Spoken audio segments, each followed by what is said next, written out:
जब भी कोई घटना, विषय, मुद्दा या परिवर्तन समाज को कचोटता है, उद्वेलित करता है, तब शुरू होती है एक बहस। पक्ष विपक्ष में चलते हैं तर्क और जन्म लेते हैं विचार।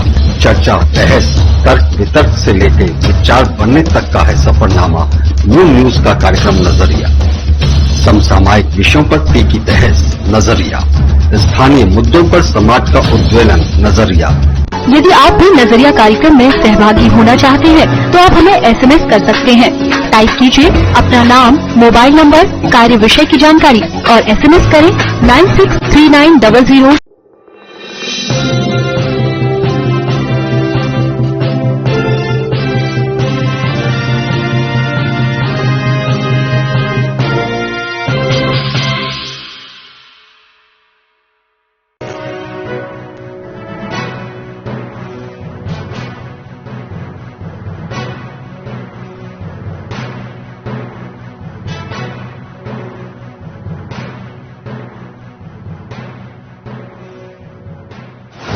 नमस्कार, मैं आयुषी गौड़, आप देख रहे हैं मून न्यूज। चलिए नजर डालते हैं कुछ खास खबरों पर। Moon prime time sponsored by Current power transforming life, rainbow hospital, hope heal health happiness global rainbow.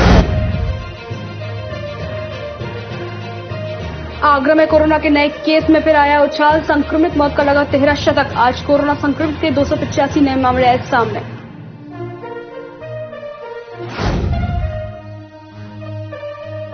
जिलाधिकारी प्रभु नारायण सिंह द्वारा रवि हॉस्पिटल को कोविड सूची से किया गया बाहर। जिला प्रशासन को हॉस्पिटल द्वारा शासनादेश की अवहेलना कर मरीजों से अधिक रेटों पर भुगतान करना पाया गया। कोविड कमांड सेंटर की शिकायत पर जिलाधिकारी ने उठाया कदम।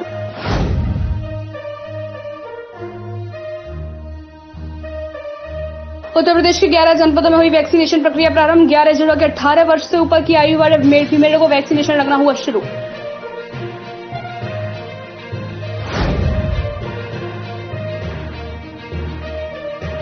बसपा नेता नितिन कोहली का आरोप, राजनीतिक दबाव के चलते नहीं खोलने दिया oxygen cylinder bank. Oxygen bank और एम्बुलेंस ऑन व्हील योजना हुई राजनीति की शिकार।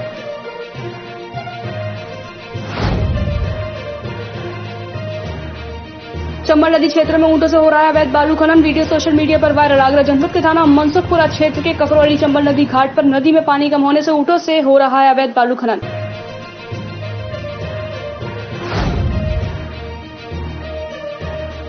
आगरा पुलिस ने शुरू की सराहनीय पहल, मयूरी रिक्शा के माध्यम से प्रचार कर लोगों को करेंगे जागरूक। समाजसेवी संस्थाओं के साथ मिलकर आगरा पुलिस ने शुरू की मुहिम। थाना ताजगंज क्षेत्र में घूम घूम कर प्रचार रथ करेंगे कोरोना को लेकर जागरूक। सांसद एसपी सिंह बघेल ने रेलवे हॉस्पिटल का किया निरीक्षण। आईसीयू व वेंटिलेटर की सुविधा न होने पर हॉस्पिटल की सुविधाएं बेहतर करने के लिए केंद्र सरकार को यहां ऑक्सीजन प्लांट बनाए जाने के भी प्रयास की बात कही।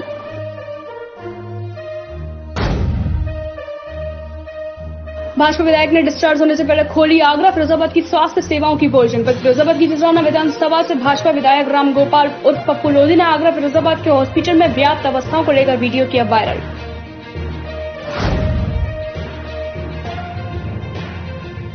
कोरोना गाइडलाइन की उड़ाई गई धज्जियां, न ही 2 गज की दूरी का पालन और न ही कोविड प्रोटोकॉल का। एक्सेल मेडिकल कॉलेज आगरा में कोरोना वैक्सीन लगवाने के लिए उमड़ी भीड़।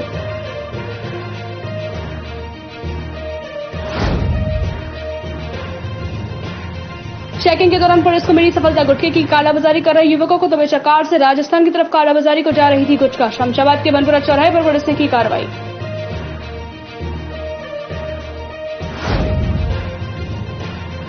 अठारह वर्ष से अधिक आयु के लोगों के लिए वैक्सीनेशन शुरू। कोविड ऐप पर रजिस्ट्रेशन कराने के बाद वैक्सीनेशन प्रक्रिया होगी लागू। वैक्सीनेशन लगवाने पहुंचे युवाओं ने उड़ाई सोशल डिस्टेंसिंग की धज्जियां। शमशाबाद सामुदायिक स्वास्थ्य केंद्र पर हुई कोविड वैक्सीनेशन की प्रक्रिया शुरू।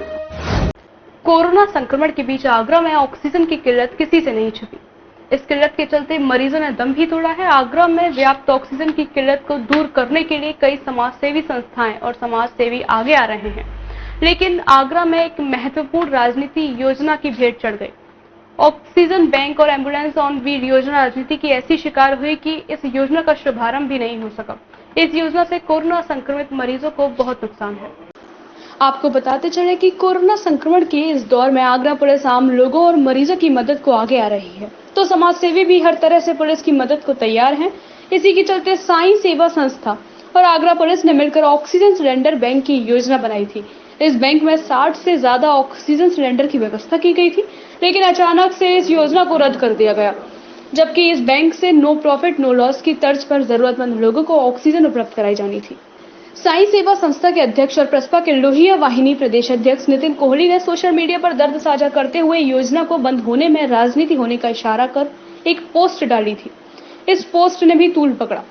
इस बारे में जब प्रसपा नेता नितिन कोहली से बात की गई तो उनका कहना था कि आईजी से लेकर पुलिस कप्तान और एसपी सिटी पूरी लगन से इस योजना को जल्द शुरू करने की तैयारी में थी, जिसका शुभारंभ रविवार को होना था, लेकिन अचानक इस योजना को रोकने का आदेश आ गया। पेशेंट हॉस्पिटल के बाहर उस पेशेंट को ऑक्सीजन दे ताकि वो एक फर्स्ट एड की तरीके से उसमें पेशेंट को मदद मिल जाए। ये काफी अच्छी स्कीम थी और पुलिस लाइन में इसका एक ऑक्सीजन बैंक भी बन रहा था, जिसमें जरूरतमंद लोगों के लिए सिलेंडर की जो यहाँ कतार लग रही है एडवांस प्लांट में या किसी भी टेढ़ी बगिया पे जो प्लांट है वहाँ कतार लग रही है, उसको कम करने के लिए वहाँ एक बैंक बनाया जा रहा था, जिसमें खाली सिलेंडर लेके अपना डॉक्टर का पेशेंट पर्चा लेके आए और वहाँ से भरा सिलेंडर ले जाए और जरूरतमंद के लोगों के लिए फ्री ऑक्सीजन सेवा पुलिस द्वारा और हमारी संस्था के द्वारा सहयोग से चालू करी जानी थी, पर किसी कारणवश इसको ड्रॉप कर दिया गया है। मैं कैंसिल तो नहीं कहूँगा, क्योंकि अभी के लिए जो हमको आदेश मिला है कि इसको पॉलिसी को ड्रॉप कर दिया जाए, पर अगर ये चालू हो जाती तो ये एक बहुत अच्छी योजना थी जिसमें आगरा की जनता को सहूलियत मिलती। नितिन कोहली का कहना था कि पुलिस अधिकारियों की मदद से एक ऐसी एम्बुलेंस तैयार की गई थी जो ऑक्सीजन से रेस्ट और मरीजों को बेड न मिलने की दशा में कुछ घंटे तक उसमें मरीज का उपचार किया जा सकता था। साई सेवा संस्था अध्यक्ष नितिन कोहली का कहना था कि वह खुद राजनीतिक दल से जुड़े हुए हैं, तो उन्हें ऐसा ही लगता है कि इस बड़ी योजना के शुरू होने से पहले ही बंद होना इसके पीछे राजनीतिक षड्यंत्र है। हो सकता है कि कुछ लोग नहीं चाहते कि दूसरी पार्टी के नेताओं का इस समय समाज सेवी के रूप में नाम हो। नितिन कोहली ने ऐसे लोगों से अपील की है कि यह राजनीति करने का समय नहीं है, लोगों की सेवा के लिए आगे आने का समय है। आगरा जनपद के थाना मनसुखपुरा क्षेत्र के ककरौली चंबल नदी घाट पर नदी में पानी कम होने से ऊंटों से अवैध बालू का खनन हो रहा है, जिसका सोशल मीडिया पर वीडियो वायरल होने से वन विभाग में हड़कंप मच गया। फिलहाल खनन माफियों की पहचान की जा रही है। आगरा जनपद के थाना मनसुखपुरा क्षेत्र के करकौली चंबल नदी घाट पर नदी में पानी कम होने से ऊंटों से अवैध बालू का खनन हो रहा है, जिसका सोशल मीडिया पर वीडियो वायरल होने से वन विभाग में हड़कंप मच गया। फिलहाल खनन माफियाओं की पहचान की जा रही है। आपको बताते हैं कि जानकारी के अनुसार चंबल नदी का जल स्तर कम होने के कारण से मध्य प्रदेश की सीमा में ऊंटों से बालू का अवैध खनन शुरू हो गया है। बालू को लाद कर खनन करता ऊंटों से चंबल नदी पार कर यूपी की सीमा में खपा रहे हैं। नेस्टिंग सीजन में अवैध खनन से घड़ियाल, मगरमच्छ और कछुओं के अंडे नष्ट होने का खतरा पैदा हो गया है। वायरल वीडियो की छानबीन में वन विभाग की टीम जुट गई है। बाहर के रेंजर आर.के. सिंह राठौर ने बताया कि नदी का जल स्तर कम होने की वजह से एमपी से बालू का अवैध खनन कर ऊंटों से बाहर रेंज की सीमा में खपाया जा रहा है। खननकर्ताओं की पहचान कर केस दर्ज कर लिया जाएगा। पिछले कुछ दिनों से राहत मिलने के बाद सोमवार को हाई कोरोना के नए मामले में फिर से एक बार उछाल आया है। आज कोरोना संक्रमित के 285 नए मामले सामने आए हैं, जबकि बीते 24 घंटे में 4 संक्रमित मरीजों की मौत हो चुकी है, जिसके बाद आगरा में कुल 303 संक्रमित मरीजों की मौत हो चुकी है। वहीं आगरा में सक्रिय मरीजों की संख्या 1939 हो गई है। योगी सरकार द्वारा लॉकडाउन बढ़ाए जाने के साथ ही आगरा प्रशासन ने आंशिक बंदी को लेकर सख्ती बरतना शुरू कर दिया है, तो वहीं दूसरी ओर आज से खुले किराना के थोक बाजार और दुकानों के चलते कई जगह भीड़ देखी गई, जहां पर सोशल डिस्टेंसिंग का पालन नहीं किया गया। हालांकि पुलिस लगातार गश्त करके चेतावनी दे रही है और कोविड गाइडलाइन का पालन कराने के लिए समझा रही है। आगरा में कोरोना संक्रमित मरीजों की ठीक होने की दर बढ़कर 90.58% हो चुकी है। अब तक कुल 23,802 कोरोना संक्रमित हो चुके हैं, जिसमें 21,560 मरीज ठीक हो चुके हैं। कोरोना संक्रमण पर प्रभावी रूप से नियंत्रित करने के लिए प्रशासन द्वारा शहर की कई प्रमुख कॉलोनियों की गलियों को बंद किया जा रहा है। साथ ही जहां से ज्यादा केस सामने आ रहे हैं, वहीं पर माइक्रो कंटेनमेंट जोन बनाकर चारों तरफ से किसी भी आवाजाही पर रोक लगाई जा रही है। लॉकडाउन में कालाबाजारी करने वाले व्यापारी सक्रिय हो गए हैं। अधिक मुनाफाखोरी के लिए व्याप्त एक प्रांत से दूसरे प्रांत में सामान को ले जाकर बिक्री कर रहे हैं। शमशाबाद से राजस्थान में गुटखा कालाबाजारी करने के लिए ले जा रहे 3 व्यापारियों को शमशाबाद पुलिस ने धर दबोचा। इस समय कोरोना वायरस की वजह से महामारी का दौर चल रहा है। इस महामारी से बचने के लिए प्रदेश में लॉकडाउन लगा दिया गया है। लोगों को अपना जीवन जीने के लिए कड़ा संघर्ष करना पड़ रहा है। लॉकडाउन होने की वजह से व्यापारी प्रत्येक सामान पर मुनाफाखोरी कर रहे हैं। व्यापारियों द्वारा एक प्रांत से दूसरे प्रांत में सामान बिक्री कर मोटा मुनाफा कमाया जा रहा है। शमशाबाद थाना क्षेत्र के भनपुरा पर पुलिस द्वारा वाहन चेकिंग अभियान चलाया जा रहा था। इसी दरमियान शमशाबाद पुलिस ने एक लग्जरी कार को रुकवा लिया और पुलिस द्वारा कार की तलाशी ली गई। पुलिस द्वारा कार की तलाशी लेने पर कार के अंदर से बड़ी मात्रा में गुटखा भरा हुआ था। कार में 3 लोग सवार थे। पुलिस द्वारा पूछताछ करने पर पता चला कि आगरा से राजस्थान में गुटखा की कालाबाजारी करने के लिए ले जा रहे थे। कल थाना शमशाबाद क्षेत्र अंतर्गत 3 लोग गुटखा अवैध रूप से कालाबाजारी में अधिक प्राइस में बेचने के लिए 279 पैकेट गोल्ड मोहर पान मसाला, मतलब पैकेट मतलब जिसमें पाउच अलग का रहता है, जो 6,960 पाउचेस थे। इनके साथ 3 लोग रेहान, हिमांशु और योगेश शमशाबाद रहने वाला है और बाकी दोनों आगरा ताजगंज का रहने वाला है।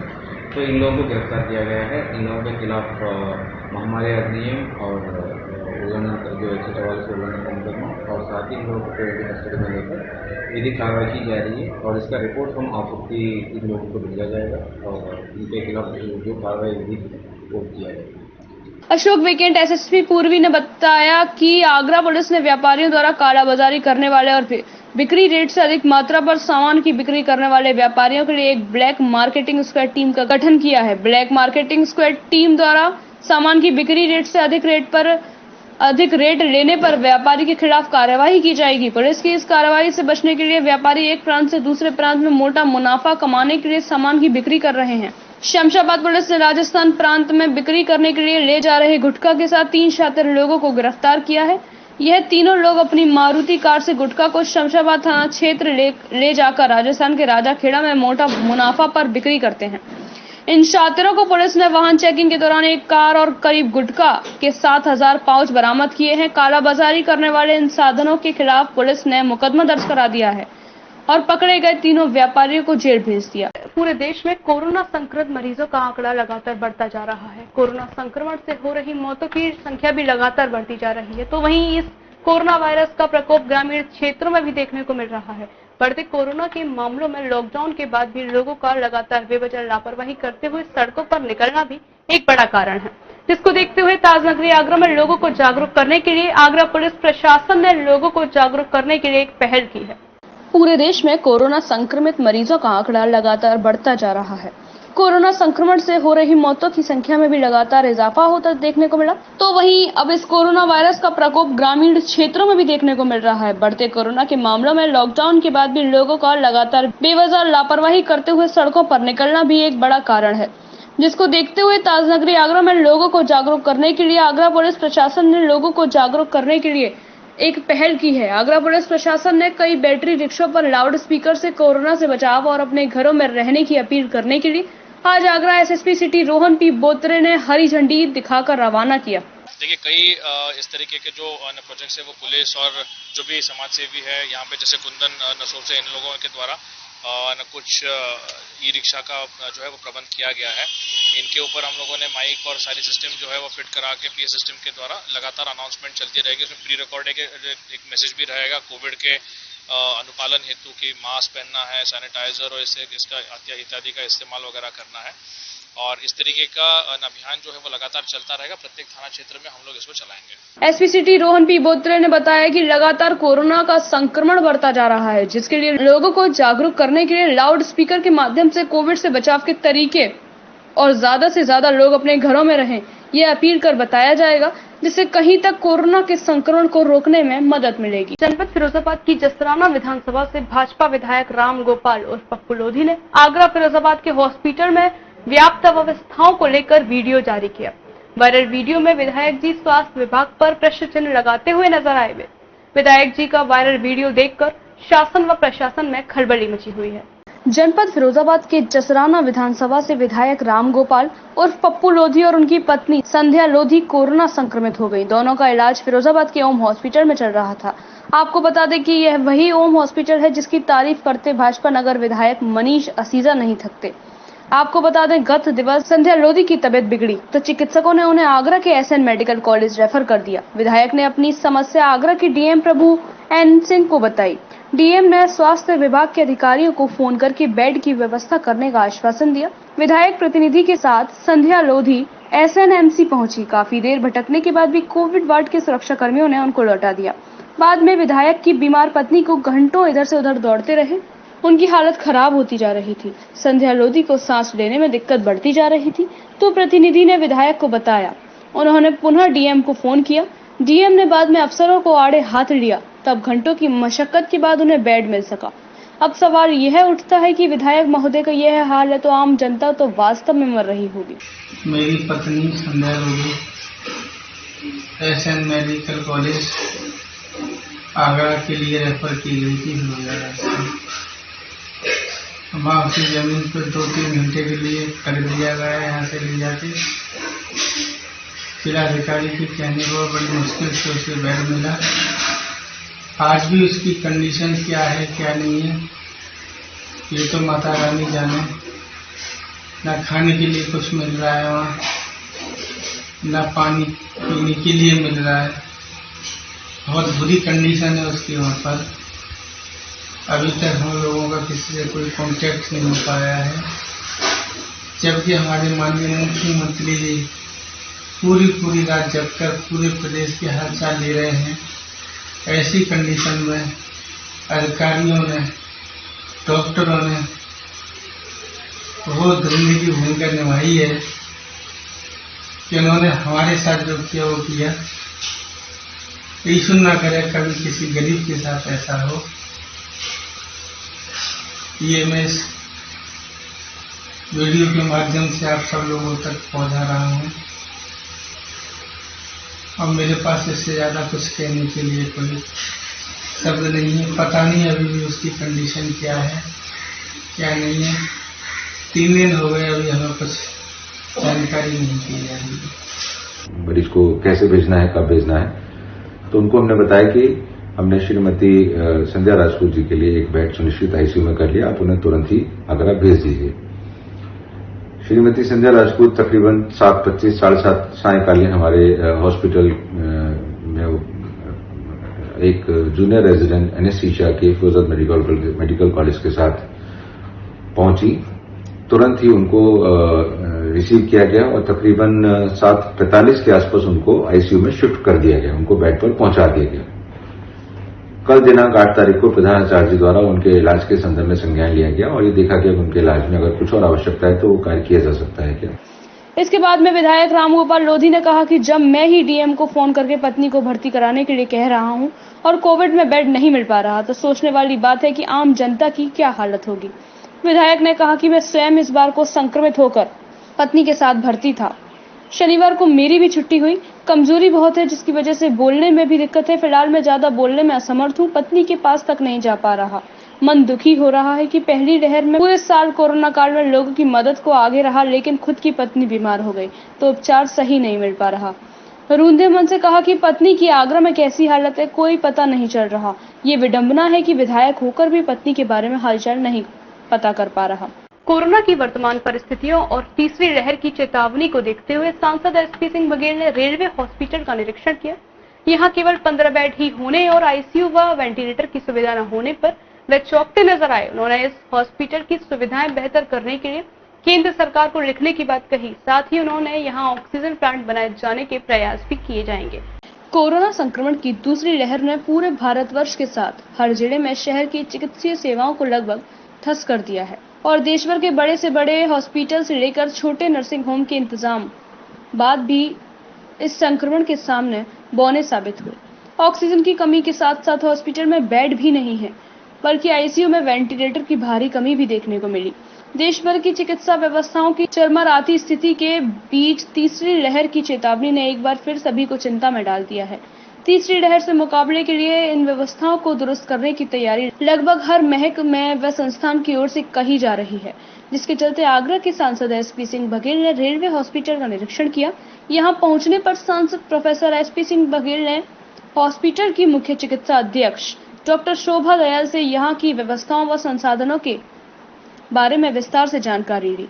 आगरा कैंट रेलवे स्टेशन के पास बने रेलवे के हॉस्पिटल की व्यवस्थाएं देख वह चौंक पड़े। काफी बड़े क्षेत्र में बने इस हॉस्पिटल में महज 15 ही बेड हैं, जबकि आईसीयू व वेंटिलेटर की सुविधाएं भी यहां नहीं है। जिसे देखते हुए एसपी सिंह बघेल ने कहा कि वे केंद्र सरकार को लिखकर प्रयास करेंगे कि यहां की चिकित्सीय सुविधा व व्यवस्थाओं को बेहतर किया जाए। बेड की संख्या बढ़ने के साथ आईसीयू वेंटिलेटर भी हो, जिसके लिए वे केंद्र सरकार को लिखेंगे।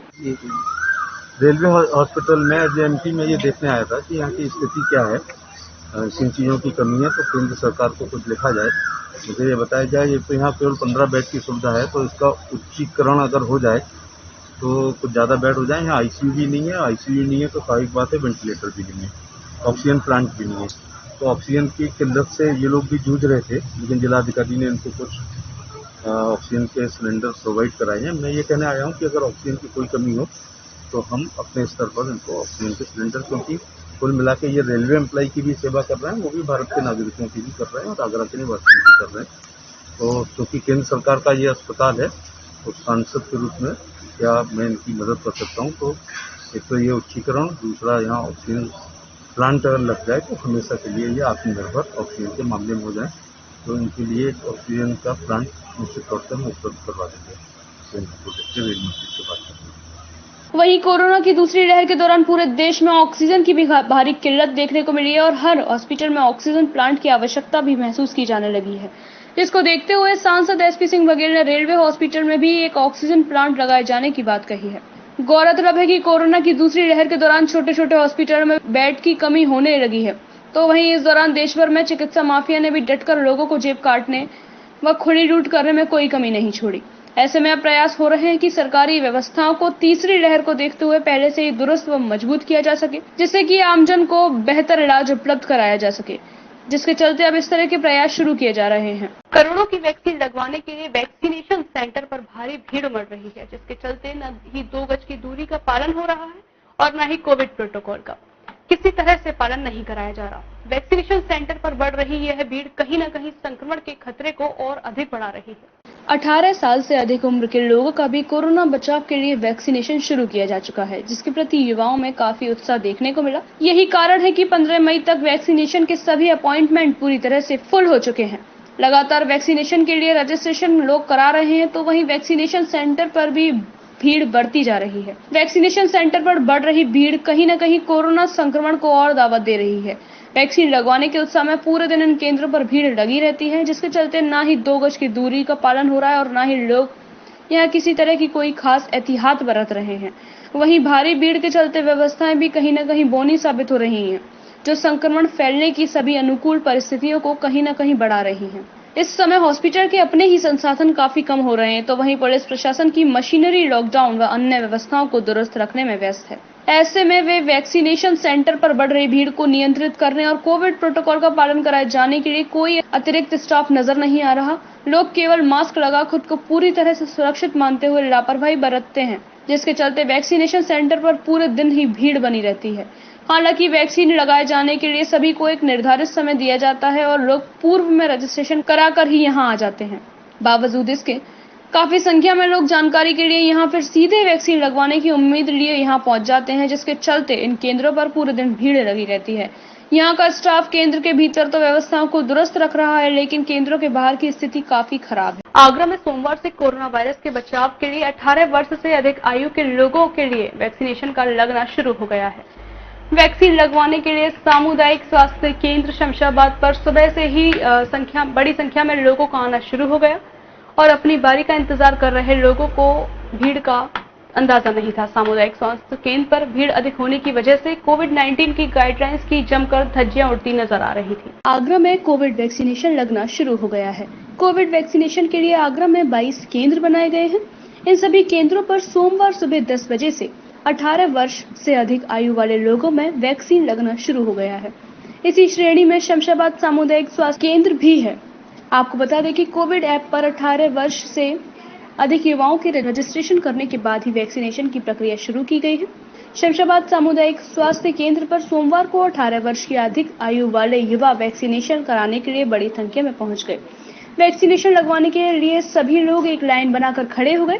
भीड़ अधिक होने की वजह से सामुदायिक स्वास्थ्य केंद्र शमशाबाद पर कोविड-19 की गाइडलाइन की जमकर धज्जियां उड़ाई गई।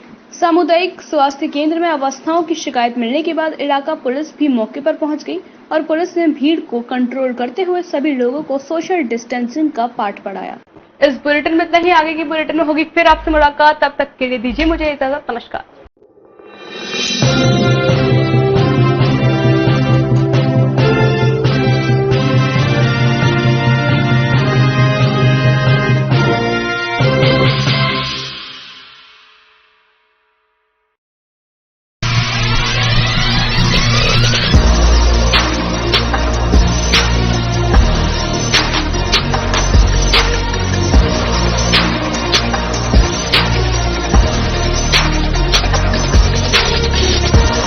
जब भी कोई घटना, विषय, मुद्दा या परिवर्तन समाज को कचोटता है, उद्वेलित करता है, तब शुरू होती है एक बहस। पक्ष विपक्ष में चलते हैं तर्क और जन्म लेते हैं विचार।